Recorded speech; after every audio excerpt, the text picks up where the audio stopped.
চলো over everyone, আপনারা সকলেই কেমন আছেন? আজকে আমার প্রিয় মানুষটি আমার কাছে আবদার করেছে সে ঝাল ঝাল কোনো কিছু খাবে। তাই আমি তার জন্য ঝাল ঝাল চিকেন কষা বানাতে চলে আসলাম। মাংসটা ভালোভাবে ধুয়ে নিয়েছি। এরপর প্রয়োজন মতো হলুদ, মরিচ, লবণ, জিরা গুঁড়া আর তেল দিয়ে ভালোভাবে ম্যারিনেট করে রেখে দিব কিছুক্ষণের জন্য। ভালোভাবে হাত দিয়ে মাখিয়ে নিব যাতে মাংসের গায়ে গায়ে মশলাটি লাগিয়ে যায়।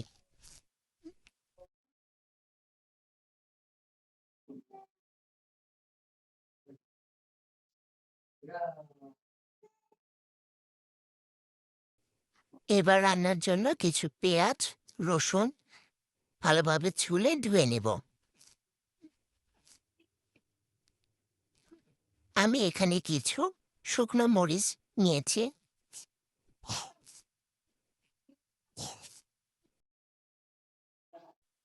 এবার সবগুলোকে ভালোভাবে ধুয়ে নেব এবং প্রয়োজন মতো কুচি করে নেব। আমার পেঁয়াজ কুচি করা শেষ।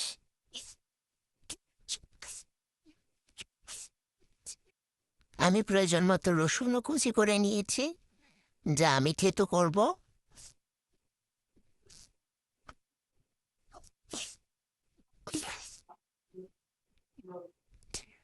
আমার রসুনগুলো থেতো করা শেষ।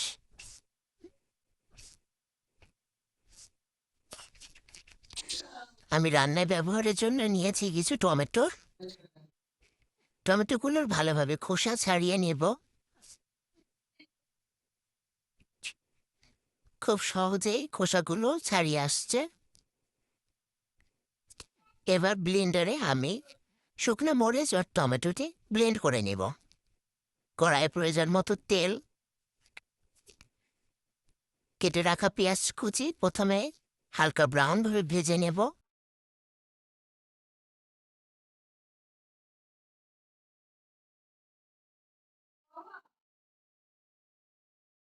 পেঁয়াজ কুচির সাথে আমি হালকা কিছু গরম মশলা যুক্ত করলাম, যেখানে তেজপাতা, গোলমরিচ, দারুচিনি, লং, এলাচ, কালো ফল দিয়ে ভালোভাবে নেড়ে চেড়ে এগুলোকে হালকা ব্রাউন ভাবে ভেজে নেব।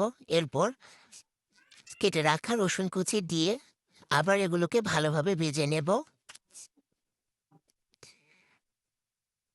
এখানে আমি আগে থেকে বেটে রাখা আদা দিয়ে দিলাম আর ব্লেন্ড করা টমেটো, শুকনা মরিচ পেস্টটি দিয়ে ভালোভাবে ভেজে নেব।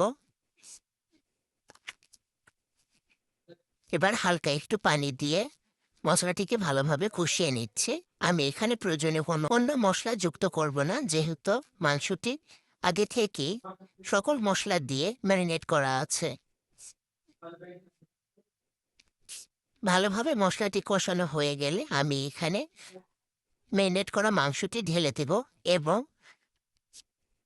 ভালোভাবে নেড়ে হালকা মিডিয়াম আছে এগুলোকে কষিয়ে নেব।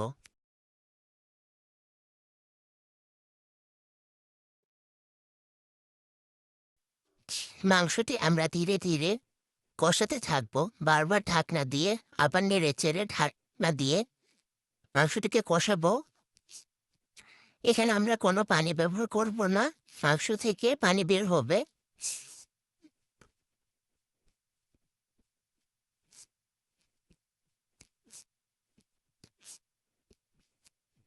কিছুক্ষণ পর মাংস থেকে পানি বের হয়েছে। আমরা এই পানি দিয়ে মাংসটিকে সিদ্ধ করে নেব।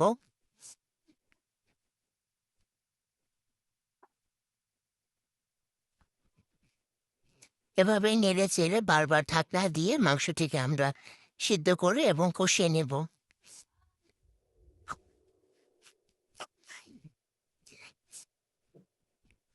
আমার মাংসটি প্রায় কষানো শেষ। এবার আমি প্রয়োজন মতো অল্প একটু পানি দিয়ে মাংসটিকে আবার নেড়ে চেড়ে ঢাকনা দিয়ে ঢেকে দেব।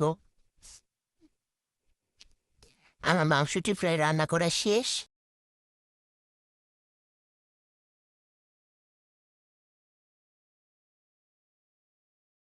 মাংস থেকে তেল বের হয়ে এসেছে, তার মানে আমার রান্নাটি এখন পুরোপুরি কমপ্লিট।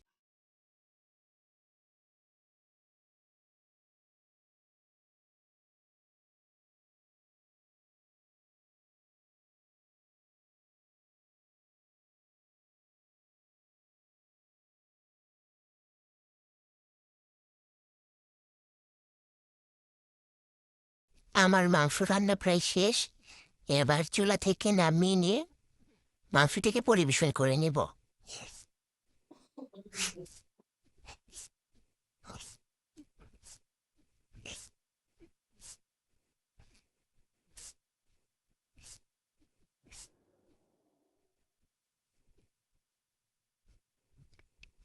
ম্যারিনেট করে রাখার জন্য মাংসের ভেতরে মশলাগুলো দারুণভাবে ঢুকেছে। আর প্রিয় মানুষ খেয়ে তো বলল সেই স্বাদ হয়েছে। আপনাদের যদি ভিডিওটি ভালো লাগে অবশ্যই একটা শেয়ার করে দেবেন।